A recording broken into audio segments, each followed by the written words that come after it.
मैं यशपाल सोनी अपने channel universe divine energy foundation की तरफ से एक बार फिर स्वागत करता हूँ। इस बार फिर नए सब्जेक्ट के साथ, जैसे पहले लोगों ने आग्रह किया था कि नए सब्जेक्ट के साथ लोग घरों के अंदर बीमार रहते हैं, बीमारी ठीक नहीं होती, घर के सभी मेंबर या कुछ मेंबर, उन सब के लिए मैं एक जानकारी वाली वीडियो लेकर आया हूँ। देखिए क्या होता है कि बीमार हमारा शरीर नहीं होता, हमारा शरीर जो है उसके अंदर खुद हीलिंग पावर बहुत है, अपने आप को हील करने की पावर बहुत है। लेकिन कुछ गलतियां अगर हम बार बार रिपीटेडली करते चले आते हैं तो शरीर हमारा थक जाता है और फिर वो बीमार होने लगता है। बीमार अपने आप या अपने तरीके से बीमार नहीं होता शरीर जो है। अब जैसे कुछ रिपीटेडली गलतियाँ जैसे हमसे होती हैं, हमारे घरों के अंदर ही वो बीमारी के साधन पड़े हैं जिनसे हम बीमार होते हैं, वो मैं आपको बताता हूँ। जैसे हमारे बेडरूम के अंदर जब भी हम सोते हैं, हमारे बेडरूम के अंदर हमारी जो साइड टेबल होती है उनके अंदर दवाइयाँ रखी होती हैं ऊपर जो है। मैं कई जगह वास्तु कंसल्टेंसी के लिए गया तो मैंने नोटिस किया इस बात को, जो है बार बार नोटिस किया, और ज़्यादातर मैंने देखा कि बेड की जो साइड टेबल है उसके ऊपर ही वो दवाइयाँ, सभी तरह की दवाइयाँ वो रखी हुई हैं। देखिए, बेड के सिरहाने दवाइयों का आना, इसका मतलब है कि वो आपके रेगुलरली दवाई हो जाएगी जो है। और स्पेशली अगर बेड का सिरहाना साउथ या साउथ वेस्ट है तो फिर तो आप मान के चलिए कि डॉक्टर आपका फैमिली मेम्बर हो जाएगा। फिर दवाइयाँ ना आप छोड़ सकते हो ना डॉक्टर छुड़वा पाएगा, क्योंकि साउथ और साउथ वेस्ट की जो जगह होती है वो स्टिक करती है, किसी चीज़ को पकड़ती है। आपने दवाइयाँ रखी है तो दवाइयों को पकड़ ली, और आपने सिरहाने रखा है, अपने सर के पास रखा है तो वो सर के पास घूम के वो उन चीज़ों को पकड़ लेती है। वो सबकॉन्शियस में कैसे जाती है ये अगले पॉइंट में मैं आपको बताऊंगा जो। तो सिरहाने हमको दवाइयाँ कभी नहीं रखनी है, और सिरहाने जो हमारे साइड टेबल है उनकी डोर में भी नहीं रखनी है। कौन सी डोर में कहाँ रखनी है ये भी मैं आपको बताऊंगा। तो सबसे पहले आप बेड के सिरहाने की दवाइयाँ आप हटाइए, अदरवाइज आप बीमारी से पीछा नहीं छुड़ा पाएंगे। दूसरा, आपके बेडरूम के अंदर ही पॉइंट होता है, आपका जो बेड है, बेड के सिरहाने में ही आपके मिरर लगा होता है, ब्लैक मिरर, ब्राउन मिरर या क्लियर मिरर लगा होता है। वो मिरर भी आपको बीमारी का न्योता दे रहा होता है, क्योंकि जब भी मिरर के अंदर हमारी इमेज जाएगी सोते हुए की, आराम करते हुए की, तो हमें बेड पर ही लेटाएगी। और बेड पे कौन आदमी लेटता है? बेड पे स्वस्थ आदमी लेटता है, बीमार आदमी लेटता है। तो आपको धीरे धीरे बीमार करके वो बेड पे ही लेटा देगी। इसलिए सिरहाने के अंदर जो भी मिरर लगाओ, हल्का ब्राउन, हल्का ब्लू, हल्का ब्लैक या क्लियर मिरर लगा है, तो बेड के सिरहाने का मिरर हटा दें, प्लीज़ मिरर हटा दें। तीसरा पॉइंट, घर के अंदर बेडरूम में, ज़्यादातर घरों में मैंने देखा है बेडरूम के अंदर ड्रेसिंग टेबल होती है जो, और ड्रेसिंग टेबल भी फिर कहीं ना कहीं बेड को वो दिखा रही होती है। इसलिए ड्रेसिंग टेबल ही कहीं ना कहीं हमारी बीमारी का कारण बन जाती है, क्योंकि जब भी कोई मिरर बेड पे सोते हुए आदमी की इमेज को दिखाएगा तो वो वहाँ बीमारी का मेन कारण बन जाता है। क्योंकि शास्त्रों के अंदर सोया हुआ आदमी मृत समान माना जाता है। तो जितने घंटे, जितने टाइम तक वो मिरर के अंदर वो इमेज सोते हुए आदमी की आती है तो वो धीरे धीरे वो इमेज जमती है और उसको बीमार कर देता है। इसलिए ड्रेसिंग रूम का जो मिरर है, आप मिरर नहीं हटा सकते तो आप उसको कवर कर दीजिए, ड्रेसिंग रूम के मिरर को आप कवर कर दीजिए। चौथा पॉइंट आता है, ड्रेसिंग रूम के मिरर करने के बाद, लेकिन बेडरूम के अंदर जो वार्डरोब्स, जो अलमारी होती है, उनके अंदर भी कई बार मिरर लगा होता है, वो ड्रेसिंग के लिए या सुंदरता के लिए लगा देते हैं। ये फिर वही गलती दोहरा दी जाती है कि मिरर आ गया फिर वो बेड को दिखा रहा, फिर वही गलती है। इसलिए उस मिरर को भी आपको हटाना ही पड़ेगा। वो आप उस मिरर को हटा दीजिए तो आपके यहाँ से काफ़ी हद तक वो निगेटिव एनर्जी जो आपके शरीर को निगेटिव में जमाने की है वो हट जाएगी।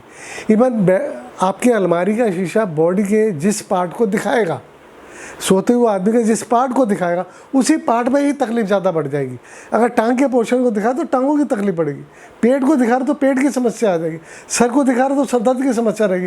ये कई जगह मैंने अनुभव किया है, कई जगह मैंने लोगों को देखा, बताया, और ऐसा ही उन लोगों ने बताया, फिर शीशा हटा के उनको राहत मिली फिर जो। और इससे अगला पॉइंट आता है, छठा पॉइंट आता है कि घर के अंदर जो बेडरूम है आपका, जो आपका बेड है, उसके सामने आपका एलईडी लगा होता है। मतलब बच्ची कुछ ही समस्या आपकी एलईडी पूरी कर देता है। देखिए, एलईडी मिरर का भी काम करता है, रेडिएशन का भी काम करता है, और ब्लैक होने की वजह से वो पॉजिटिव एनर्जी एब्जॉर्ब करता है। आपकी पॉजिटिव एनर्जी एब्जॉर्ब कर ली उसने, और मिरर भी दिखा रहा है, तो डबल नुकसान कर रहा है, आपकी एनर्जी को खींच रहा है और निगेटिव एनर्जी करके आपकी इमेज को लेके आपको बीमार भी कर रहा है। इसलिए एलईडी तो आपको रहेगा, लेकिन एलईडी या तो थोड़ा ऊपर करके लगाएं जो बेड की इमेज ना दिखाए, या एलईडी के ऊपर आप कवर लगा दें। एलईडी के ऊपर कवर लगा दें तो वो आपकी इमेज भी नहीं दिखाएगा, तो वो आपको नहीं दिखाएगा, ना इमेज आएगी, ना ब्लैक कलर की कोई इमेज इस तरीके की आएगी।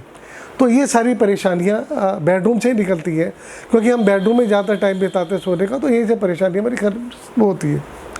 अब सवाल आता है कि दवाइयाँ तो वहाँ से मैंने हटवा दी, तो दवाइयाँ रखी कहाँ जाए फिर?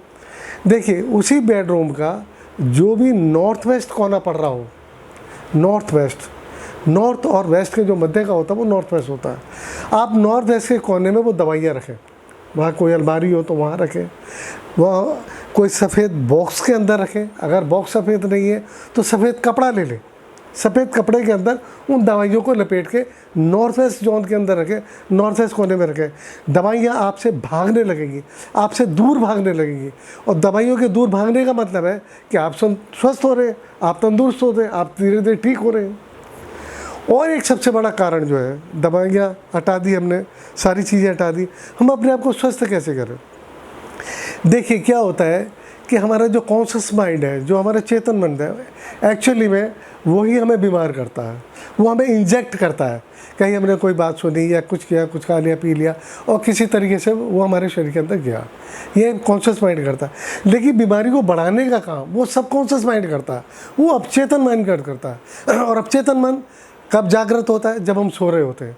जब सो रहे होते हैं हमारा चेतन मन तो सो जाता है, लेकिन हमारा अपचेतन मन जागृत होता है। तो हमारे सोते हुए अपचेतन मन पूरी तरह जागृत होकर बीमारी को बढ़ा रहा होता है और हमारे शरीर में फैला रहा होता है। तो सोने से पहले कि मैं आपको बताता हूँ, आप एक पीतल का या तांबे का आप गिलास लें, शुद्ध गिलास, उसके अंदर आप पानी लें, और पानी के अंदर कोई भी अफर्मेशंस आप डालें, सकारात्मक सुझाव जिन्हें कहते हैं, आप वो डालें कि मैं पूरी तरह स्वस्थ हूँ, मैं पूरी तरह स्वस्थ हो रहा हूँ, मेरे शरीर में कोई बीमारी नहीं है, मैं पूरी तरह स्वस्थ हूँ, और इस जल को ग्रहण करने से मेरा मन शरीर पूरी तरह स्वस्थ हो रहा है। उस जल को आप ग्रहण कर लें। ये डेली का आप नियम बना लें, इसके अंदर कुछ नहीं जाता, कोई समस्या नहीं, कोई कार्य नहीं करना आपको, क्योंकि वो जो जल चार्ज होके, पूरी तरह चार्ज होके जब वो आपके शरीर में जाएगा, तो जब आपका चेतन मन जागृत होगा तो इन्हीं चीज़ों को, ऐसी चीज़ों को वो अवचेतन मन ग्रहण करता है, इस एनर्जी को ग्रहण करता है। तो पूरे रात के अंदर जब आप सो रहे होंगे, अवचेतन मन अपना कार्य कर रहा होगा, उस जल के अंदर से पॉजिटिव एनर्जी को ग्रहण करके आपके शरीर को निरोगी बना रहा होगा। इस तरह आप घर की चीज़ें हटा के पहले निगेटिव एनर्जी और बीमारी की जो कारण बन रहे हैं आप उनको दूर कर सकते हैं, और अंत के अंदर सोते समय पॉजिटिव अफर्मेशन लेके पानी में डाल के, पानी में डालने से, क्योंकि वाटर जो है, पानी और क्रिस्टल बहुत जल्दी एनर्जी को पकड़ते हैं। तो जैसे आपने पानी के अंदर ये एनर्जी, पॉजिटिव एनर्जी डाली, अफर्मेशंस डाले, तो वो आपके पानी के अंदर चले, वो आपने ग्रहण कर लिया, वो आपके शरीर में चला गया। फिर उसके बाद सबकॉन्शियस अपचेतन मन का काम है, वो ग्रहण करके उस चीज़ को फैलाएगा और बड़ा करेगा, और आपके शरीर को, चूँकि पॉजिटिव अफर्मेशंस है, तो आपके शरीर को पूरी तरह निरोगी कर देगा। तो ये मेरा कहना था कि आप घर के अंदर ही, आपके बेडरूम के अंदर इतनी नेगेटिव चीज़ें हैं, उनको आप दूर कीजिए, और पॉजिटिव अफर्मेशन की ऐसी चीज़ लिए आप देखोगे कि कुछ टाइम के बाद ही जैसी चीज़ निगेटिव और बीमारियां दूर हो गई है, और आपको धीरे धीरे स्वस्थ होने लगे। आप ये करके देखिए, मैंने बहुत से लोगों को देखा है, उनको बताया, और बहुत वो बीमारी से पीछा छूटा उनका, और वो स्वस्थ हुए। तो ये तो मेरा आज का सब्जेक्ट जिसके बारे में मैंने आपको बताया।